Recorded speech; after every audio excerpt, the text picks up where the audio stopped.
The stars in the sky had always seemed so far away to the people of Earth. For thousands of years humans looked up, wondering if someone out there was watching them. They dreamed of visitors, of friends, of a chance to join something greater. But when the answer finally came, it was nothing like what they hoped. Far away, beyond the reach of human eyes, there was a hall larger than any city, carved into the heart of a shining world. It was not a hall built for humans. It was the meeting place of the greatest species of the galaxy, a place where powerful voices shaped the future of countless planets. And on one day, the question of Earth was placed before them. The council chamber was filled with strange and mighty beings. Some had bodies that shone like crystal, reflecting the lights above them. Some were covered in scales that glimmered like fire. Others hovered, formless, wrapped in clouds of energy. Each one belonged to a civilization that had lasted for ages, a people who believed they were the guardians of order in the stars. When the voice of the speaker echoed across the chamber, silence fell. "Today," the speaker said, "we decide the fate of Earth." For a moment there was stillness. The name of Earth meant little to most of them. To many it was a young and unimportant world, a planet that had only just learned how to leave its atmosphere. But it was also rich in oceans, forests, and minerals. Its skies were blue, its ground fertile, and its people, though fragile, were clever. And cleverness, left unchecked, could one day become a threat. That was the belief of the great species. One by one the voices began to speak. A towering creature with horns like curved blades was the first. "Earth has no protector," it growled. "Their armies are toys, their minds are slow. They should be bound in service before they think of defiance." The chamber echoed with approval. Another, whose body shimmered like molten glass, leaned forward and said, "Their planet has resources our fleets need. Let us harvest it. Let the humans work as gatherers. They will not resist." Murmurs of agreement spread. But not all reasons were practical. Some simply enjoyed domination. A species of winged beings laughed as they voted. "They will make entertaining subjects," they said. "Let them kneel. Let them learn their place beneath us." More and more joined in. The votes came quickly, and not a single voice rose in defense. None believed that Earth was worth protecting. In the chamber, the final count was announced. Every species present had agreed. The decision was clear. Earth would be enslaved.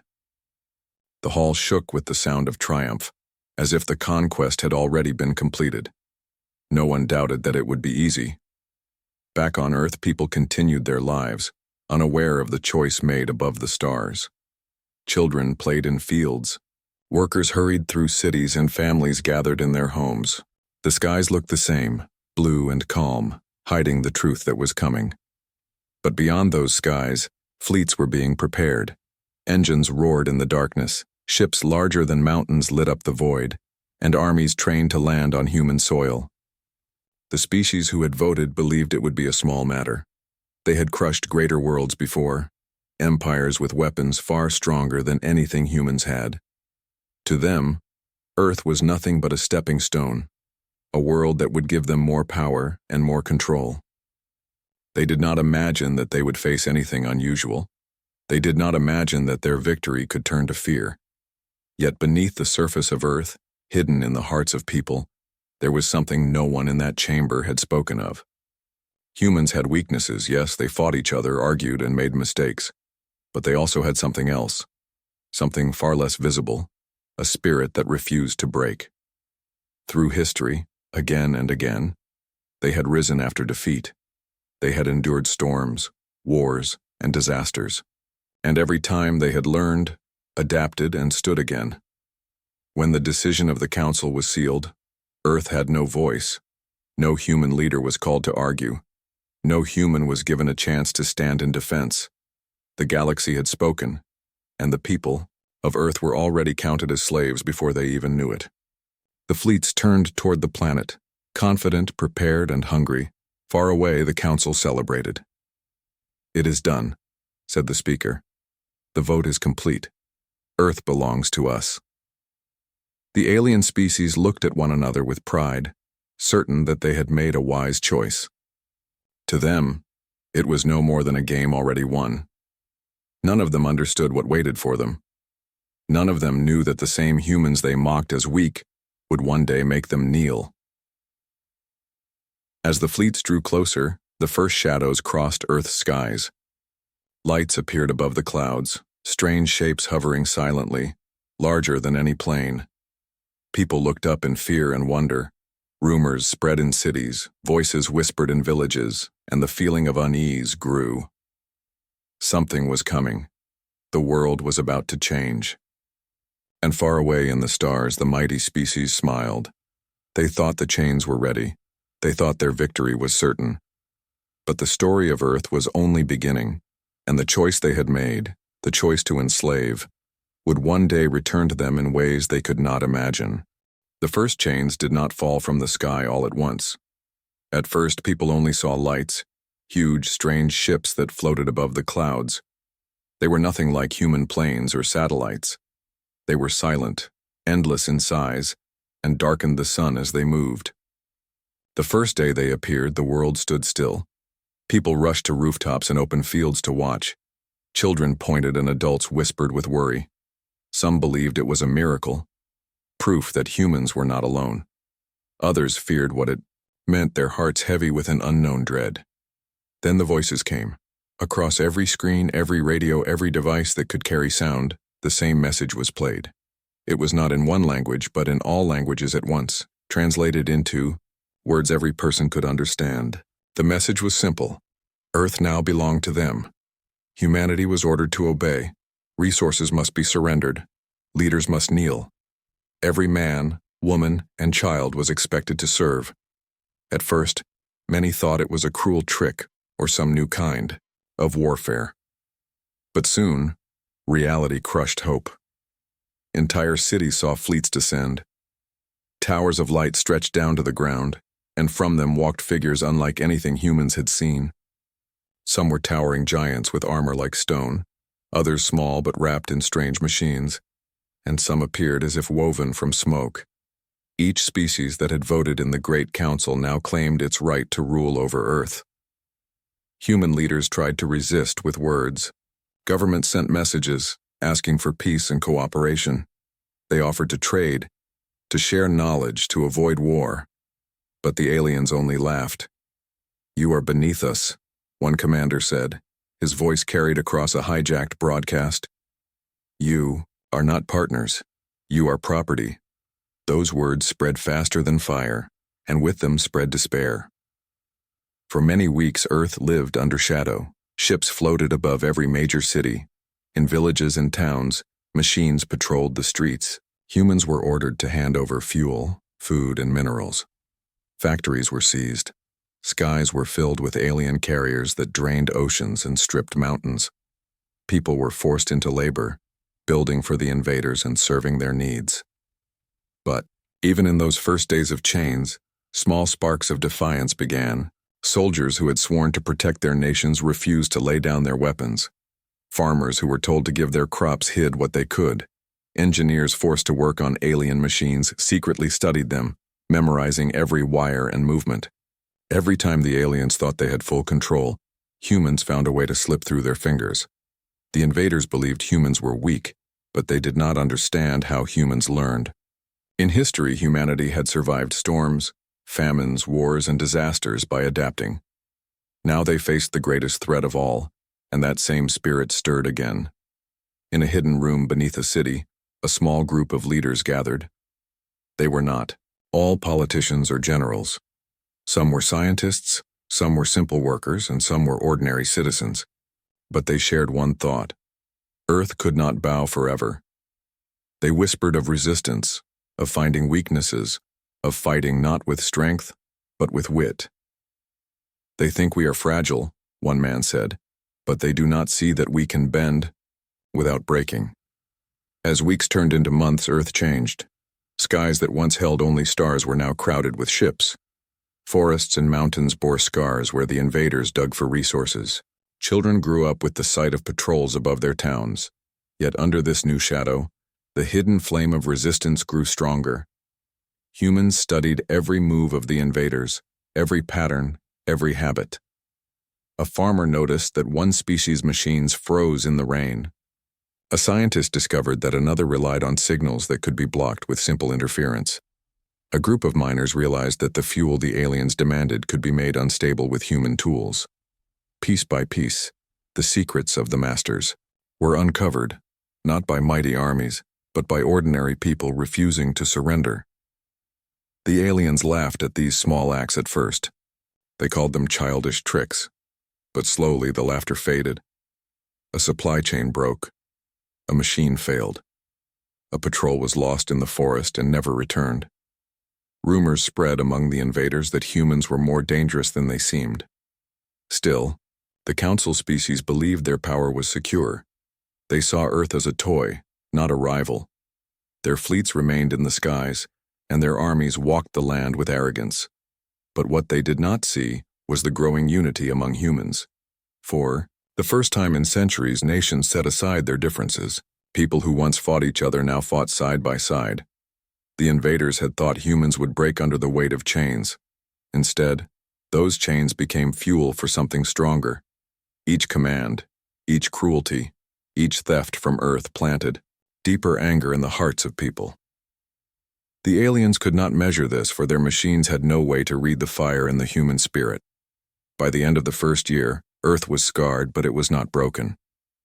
And in hidden places, in forests, deserts, mountains, and deep beneath cities, resistance was forming into something greater. Humans were not only surviving, they were preparing. The invaders still looked down from their ships, confident that victory was complete. But the day was coming when those same ships would burn, and the voices that once ordered Earth into chains would tremble as they begged for mercy. The rise of resistance did not begin with a grand battle or a mighty army. It began with whispers, small acts of courage that spread like sparks in the dark. In villages where alien patrols passed, someone would leave false trails in the forest, leading the invaders into traps. In cities where the machines marched, power lines would suddenly fail, lights cutting out at the worst possible time. At first, the aliens thought these were accidents. But too many accidents came, one after another, and they began to suspect that humans were not as passive as they believed. In the mountains of one country, a group of farmers refused to surrender their land.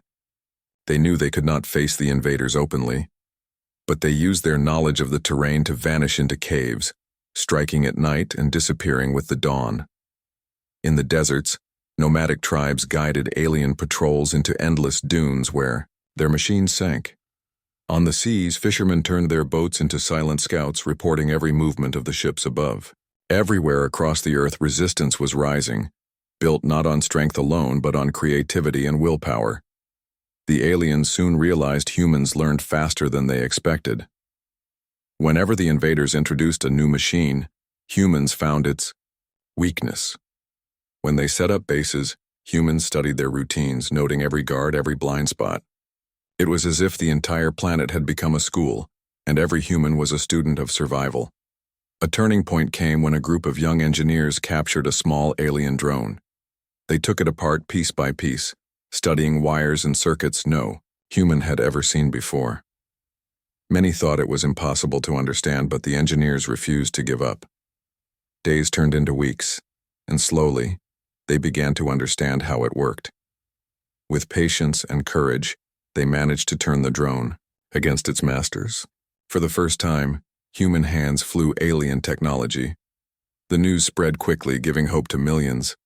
Acts of defiance grew bolder. Supply routes were cut, fuel stations destroyed, and weapons stolen. The invaders were forced to look over their shoulders wherever they went. They had thought of humans as scattered and divided, but now they faced something else, a growing unity. Nations that once mistrusted each other began to share information and resources. Old enemies became allies, bound together by a common fight for survival. The council species did not like what they heard.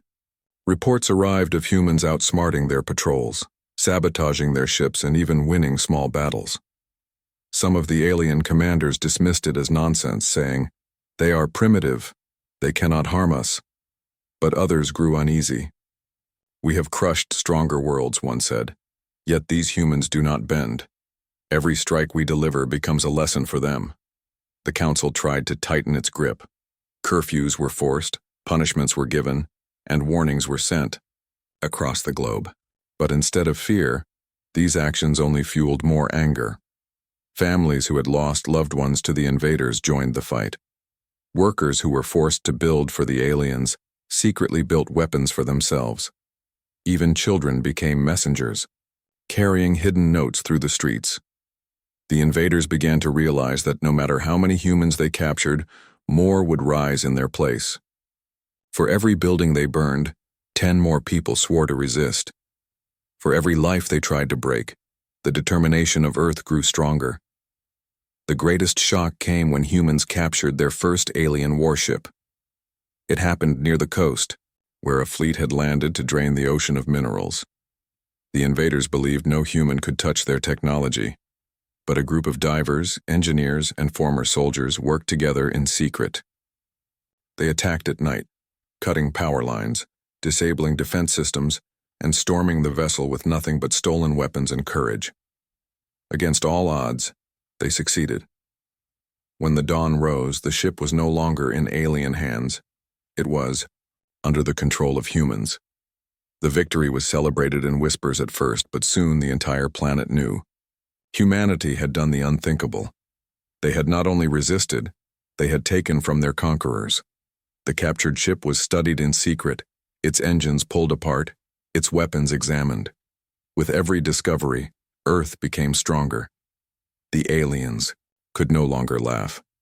Fear began to spread among their ranks.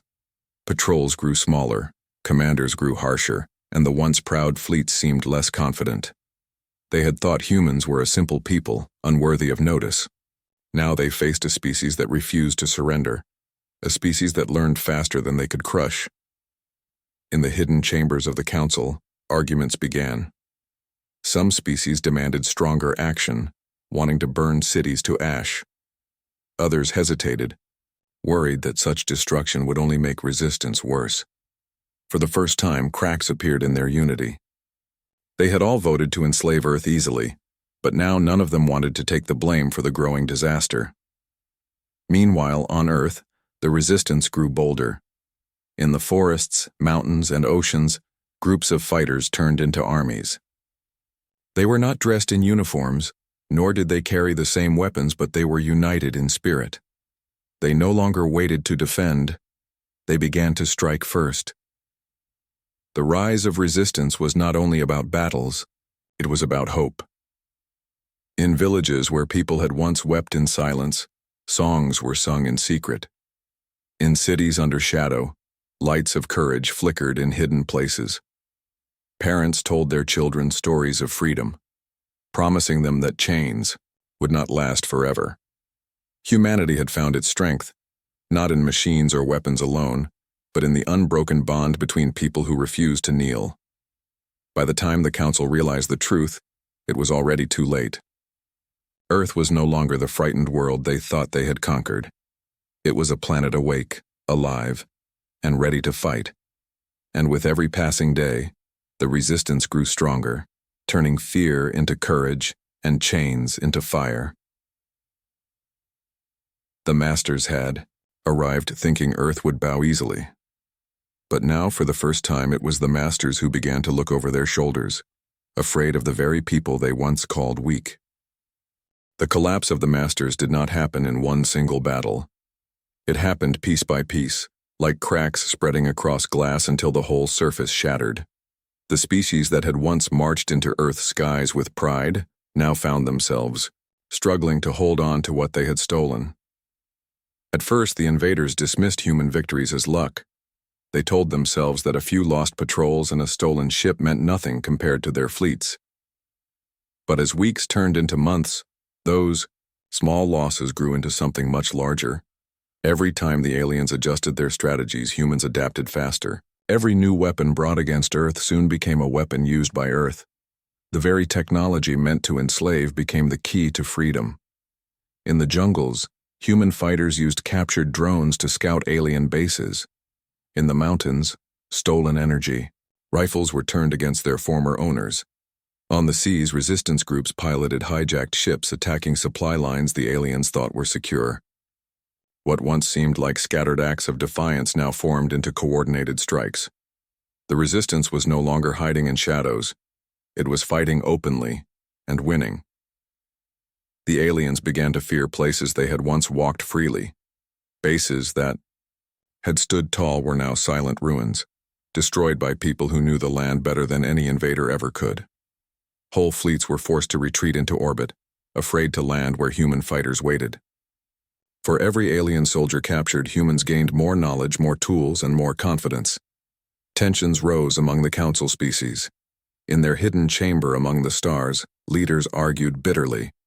Some demanded that Earth be burned completely, that humans be erased so no one else in the galaxy would dare resist. Others warned that such destruction would reveal their weakness to other worlds. The vote that had once united them in arrogance now divided them in fear. Meanwhile, Earth's unity only grew stronger. Nations that had once distrusted each other now fought side by side. Leaders who once argued now sat at the same table planning together.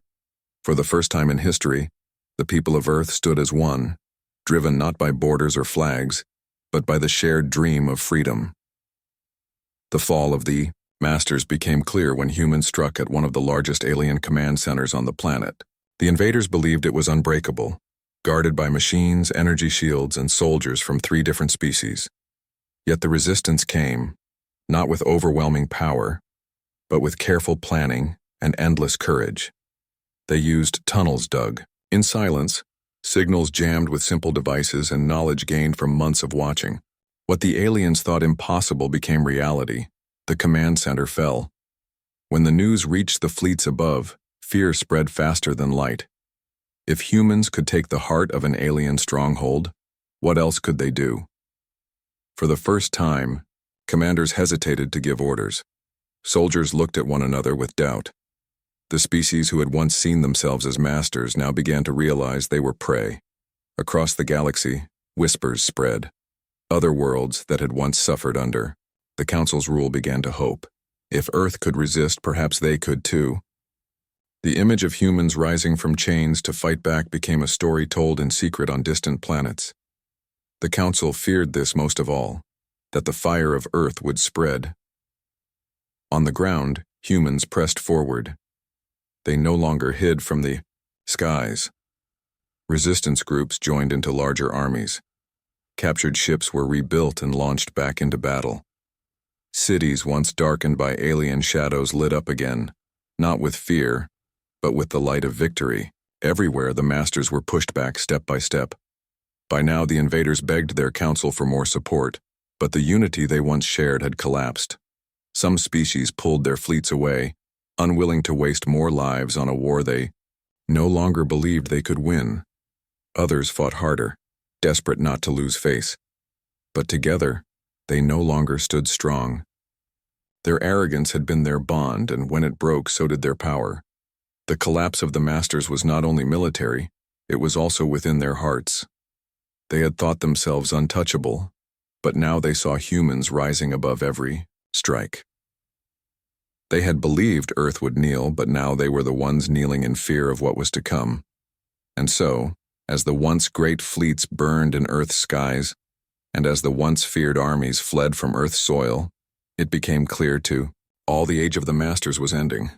The planet they had voted to enslave was no longer their prize. It was their greatest defeat. The begging for mercy came soon after. When the council gathered again, their chamber no longer echoed with laughter and pride. It was filled with silence, broken only by voices trembling with fear. Representatives of each species stood, their heads lowered, their words uncertain. They had once voted with joy to enslave Earth. Now they begged for Earth's forgiveness. Their fleets were broken. Their soldiers were captured. Their plans had turned to dust. They had thought Earth would serve them forever.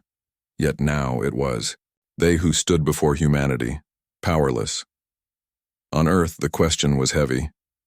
Leaders who had seen their cities burned and their people taken debated fiercely. Some argued for vengeance. They gave us no mercy, they said. Why should we forgive? Others reminded them of what made humans different. We are strong not because we destroy, they said, but because we rise above destruction. When the final answer came, it surprised even the invaders. Humanity chose not to wipe them out. They chose mercy, not because the council deserved it, but because Earth had learned a greater truth. Real strength is not shown in cruelty but in restraint. The message was carried to the stars. Earth was free. The people who were once slaves had become victors. The planet that was once underestimated was now respected, and the species who had laughed at humanity now bowed before them. But Earth did not claim mastery over the galaxy.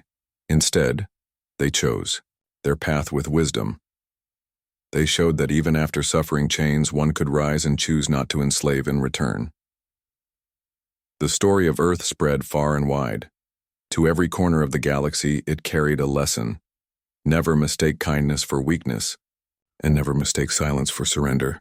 The Council's arrogance had created their downfall, but humanity's mercy created a new beginning. The skies above Earth were once filled with fleets that brought fear. Now they were clear again, carrying the light of freedom. Children looked up and saw stars not as chains, but as hope. Families rebuilt and nations celebrated together. The invaders, humbled and broken, left with memories they would never forget. They had once believed Earth would bow forever, but instead Earth stood taller than any of them. And so the final chapter closed, not with chains, but with freedom, not with cruelty, but with mercy. Humanity, once the hunted, had become the example for all. The planet that was nearly enslaved had become the one to teach the galaxy what true strength meant.